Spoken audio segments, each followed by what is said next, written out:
দেবরা জান্নাত এই ফরাসি তরুণী জড়িয়ে পড়েছেন এক আধ্যাত্মিকতার প্রেমে। তাই তো প্রায় ৮,০০০ কিলোমিটার দূরের এক বঙ্গীয় বদ্বীপে ছুটে এসেছেন সব ছেড়ে। এক রংহীন জীবন পার করছেন। অজানা এক সুখের সন্ধানে প্রায় ৮ বছর আগে এসেছিলেন এই বাংলার বুকে। নিজের মাতৃভূমির মতোই মিশে গিয়েছেন বাংলার মানুষের সাথে।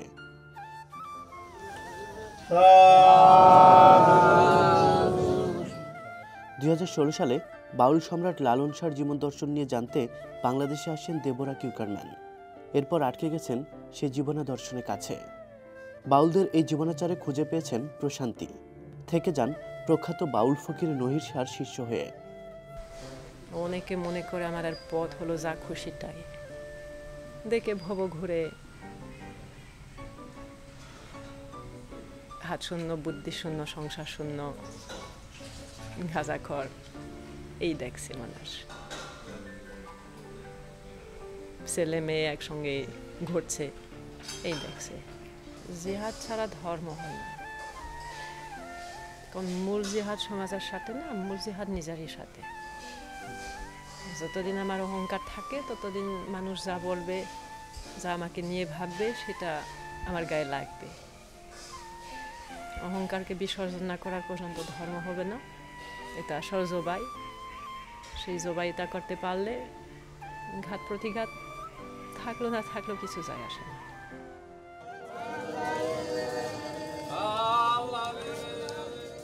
দরবেশ নহির শাহ দেবরা জান্নাত সম্পর্কে বলেন, সে আগে থেকে দর্শনের ছাত্রী হওয়ায় এবং যোগব্যায়ামের ওপর পারদর্শী থাকায় আমার শিষ্যত্ব নিয়ে সূক্ষ্ম দক্ষতা ও সূক্ষ্ম জ্ঞানে এগিয়ে চলেছে। বাড়ির কাছে আশ্বিনগর, সে থাক পড়শি ওষুধ করে। আমি একদিনও দেখিলাম তারে। এই সাঁইতির এই দর্শন তত্ত্বের মূল বিষয় হলো যে নিজের মধ্যে নিজেকে উপলব্ধি করা, জানা, শোনা, বোঝা, এটি তার। এই দর্শনটাকে উপলব্ধি করার জন্যই শুধু ফ্রান্সিস এখানে এবং এর মধ্যে যদি তার যে চেতনা এবং তার যে সাধ্য সাধনা বা তার যেটা পূর্ব অভ্যাস, সে যোগব্যায়ামের উপরে অনেক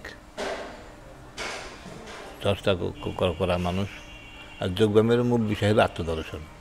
এটার যে হিসাব নিকাশ, সেই হিসাব নিকাশের উপরে এসে মানে আমার সান্নিধ্যে আসার পরে সেই বিষয়টা নিয়েই তার চর্চা, এবং তাতে যতটুকু মনে করি সে সূক্ষ্ম লক্ষ্য, সূক্ষ্ম জ্ঞান তার আছে এবং উপলব্ধি জ্ঞানটাও যাতে আছে, যার জন্য সে একজন কী বলবো যে এক কথায় জ্ঞানী।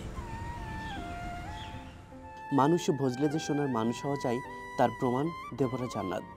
গুরুকে শ্রদ্ধা কিভাবে করতে হয় সেটিও দেখালেন তিনি। কুষ্টিয়া জেলার দৌলতপুর উপজেলার প্রাগপুরের হেমাশ্রমে গেলে আপনিও পাবেন এমন অনাবিল অনুভূতি।